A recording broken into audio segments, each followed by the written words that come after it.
요새 날씨가 참 덥지. 습도도 높아서 후텁지근합니다.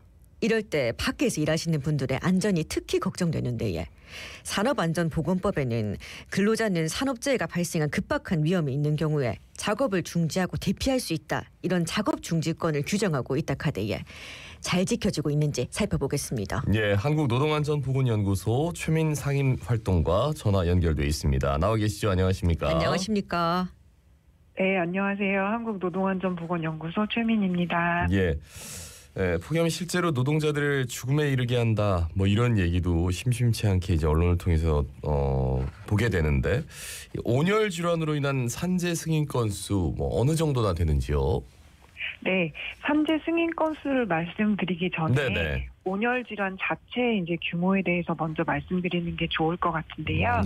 네, 온열 질환으로 사망에까지 이르는 열사병 같은 것도 있지만 그보다는 좀 약하게 뭐 겪어보신 적도 있을 것 같아요. 뭐 열실신이나 열탈진 아니면 이제 전해질 균형이 무너지면서 열경련, 근육의 경련이 된 이런 다양한 경우도 포함이 됩니다.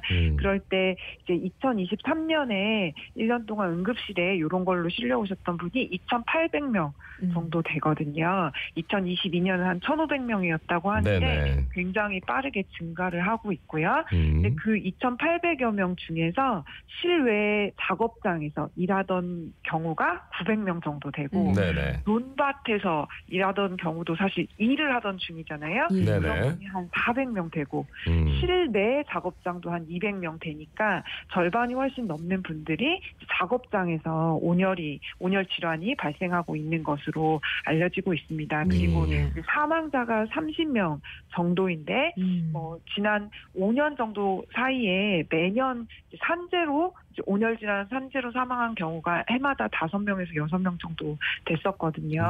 근데 이제 이게 모두 산재 승인이 되는 것은 아닌 것이 농업인 같은 경우나 군인 이런 경우는 산재보험 대상자가 아니고 자영업자 중에서 산재보험 해당되지 않는 분들이 있어서 산재 승인 건수로만 말하기는 어렵지만 이렇게 전체 온열 질환 중에 절반 이상이 일하다가 발생하고 있다. 이렇게 생각하시면 될 것 같습니다.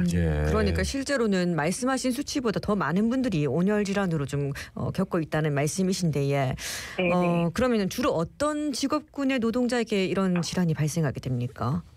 네, 다양한 노동자들한테서 발생할 수 있는데요. 이제 산업재해로 실제로 보상을 받으신 분들 중에서는 건설업이 가장 많습니다. 아까 말씀드린 것처럼 뭐 16년부터 21년까지 5년간 온열로 산재 받으신 분들 통계가 나와 있는데 그중에 건설업이 절반 이상, 사망자에서는 70% 정도라고 되어 있거든요. 건물을 짓기 전이니까 그늘이 생기는 가리는 곳이 하나도 없는 경우가 많아요.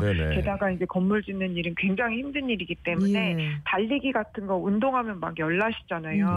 힘든 일을 하면 몸에서 열이 나는데 바깥의 기온이 높으니까 열이 발산이 안 되면서 열사병 같은 걸로 이어지는 경우가 많고요. 그러면 이제 건설 노동자뿐 아니라 바깥에서 땡볕에서 일을 하는데 그렇게 이제 체력적 소모가 많은 힘든 일을 하시는 경우는 전부 다 이제 한 업무에 해당된다고 볼 수가 있습니다. 예전에 제가 그 전깃줄 이렇게 최근처럼 비가 많이 오고 그러면 전깃줄이 무너지거나 전봇대가 무너지거나 이런 사고가 있을 수가 있는데 그런 걸 이제 수리하는 대전 노동자를 이제 따라간 적이 있었는데요. 대전 노동자. 그 경우도 이제 완전히 땡볕에서 일을 하시는데 당시에는 이제 활선 작업이라고 해서 전기가 살아있는 상태에서 일을 하시느라 절연복을 입고 하셨어요. 그런데 고무로 된 옷을 입고 해야 되니까 굉장히 힘든 그런 경우도 있고 또 얼마 전에도 안타까운 사고가 있었는데 사실 군인도 일종의 직업이잖아요. 그럴 때 땀 발산이 잘 안 되는 군복에 군화 신고 완전 군장해서 무거운 걸 쥐고 긴 거리 행군하거나 이번 사고처럼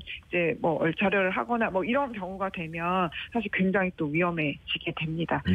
거기에다가 농업인 어업인 이런 경우도 그렇고요. 최근에 많아진 직종에서는 배달 라이더들이 제가 가서 들은 것은 또 열이 너무 나면 힘드니까 해열제 먹으면서 일한다 이렇게 말씀하시는 경우도 들었고요.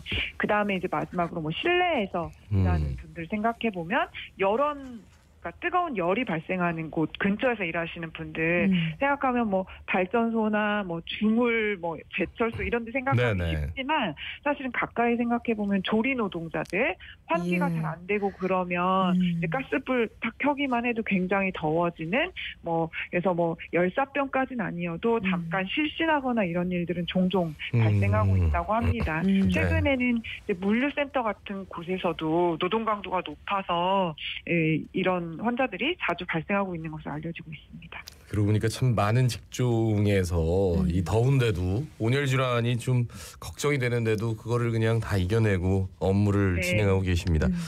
그러면서 이렇게 좀 더울 때 온열 질환 발생할 우려가 있을 경우에는 이게 정부가 사업주가 이제 휴식 시간을 부여하도록 가이드라인을 마련했다고 들었는데 요거부터 한번 내용 짚어주시죠.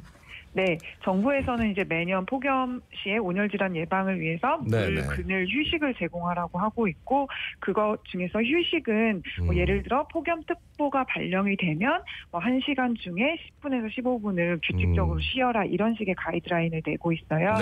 체감 온도가 35도 이상이거나 폭염 경보가 내려지면 뭐 매시간 15분은 쉬도록 해라. 그다음에 뭐 체감 온도가 38도 이상일 경우에도 이제 45분이라면 15분 쉬게 하고 아주 급한 일이 아니면 뭐 땡볕인 2시부터 5시 사이에는 작업을 하지 말아라. 뭐 이런 방식의 가이드라인을 내고 있습니다.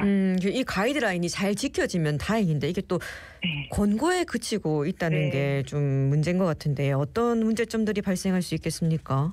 네, 말씀하신 대로 권고이기 때문에 사업주가 이걸 지키지 않았을 때 노동자가 이걸 지켜달라 이렇게 말하는 게 사실 쉽지가 않고요. 실제로 그래서 작년에 그 가장 위험한 노동자들인 건설 노조에서 조합원들 상대로 조사를 해보니까 대부분 안 지켜지고 있다. 정기적으로 그렇게 15분씩 쉬고 이런 것들은 뭐 절반 이하 뭐 정말 급한 경우에 위험해서 폭염이 심해서 작업을 중단해라 이런 경우는 20% 이렇게밖에 실행되지 않고 있다고 합니다. 예, 그러면 노동자가 좀 이건 정말 작업을 좀 중단해야 될 것 같다라고 할 때는 어떻게 해야 되는 거죠?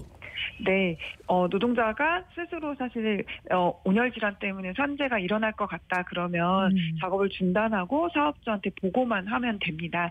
사실 그러려면 사전에 노동자들이 이 위험에 대해서 잘 알고 있어야 되죠. 이번에 아리셀 사고 그 배터리 공장 사고를 봐도 이제 불꽃이 튀는데 이게 연쇄 폭발로 이어질 수 있다 이런 걸 사실 모르니까 대피 자체가 늦어지잖아요. 그러니까 사실 온열 질환이 올 때 어떤 위험이 있을 수 있는지 전조 증상이 어떤 것인지 내가 그걸 알고 이제 사업주에게 작업을 중단을 요청할 수 있다. 이걸 일단 먼저 알고 있다는 게 중요하고요. 또 그런 작업 중지를 했을 때 노동자가 불이익이 없을 거라는 좀 확실한 보장이 있어야 할 것 같습니다. 그러니까 그럴 때 좀 이런 가이드라인이 도움은 좀 될 수 있는 게 노동부에서도 폭염 경보일 때는 1시간에 15분 쉬라고 하지 않았느냐. 그러니까 내가 지금 힘드니 잠깐 일을 멈추고 쉬겠다 이렇게 말할 수 있는 근거가 될 수 있을 것 같습니다. 사실 작업 중지권의 가이드라인만 있으면 되는 게 또 아닌 게 또 이 중지권에 대해서 모르는 노동자분들도 있을 수도 있을 것 같고요. 또 그 분위기가 그게 아니라서 선뜻 내가 작업 중지하겠다 말 못 꺼내는 그런 분들도 있을 것 같거든요. 어떤 점이 더 필요하다고 보십니까? 네, 맞습니다.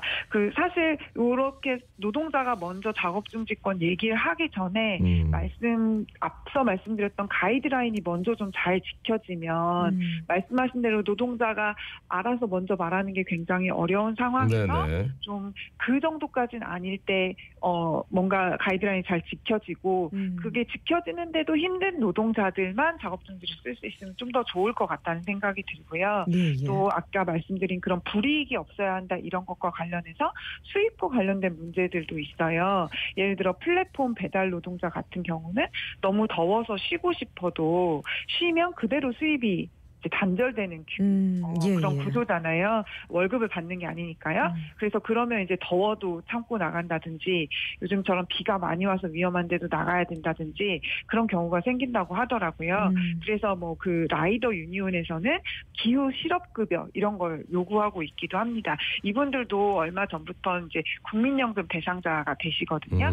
그래서 이제 국민연금을 내고 있으니까 폭염이나 폭설 때문에 배달을 좀 덜 하는 게 좋겠다. 이런 시간대에는 그 시간대 배달 안 하는 경우에는 기후 실업급여를 임시적으로 이제 뭐 하루 이렇게가 아니라 뭐 1시간 30분 이렇게라도 좀 보장하는 방식으로 해서 작업 중지권을 정말 쓸 수 있게 네네. 하는 분위기를 만들자 이런 얘기인 것 같아요. 그러니까 작업 중지하면은 당장 뭐 모두 멈춰라 이게 아니라 당장 네. 15분이라도 좀 쉬어봅시다.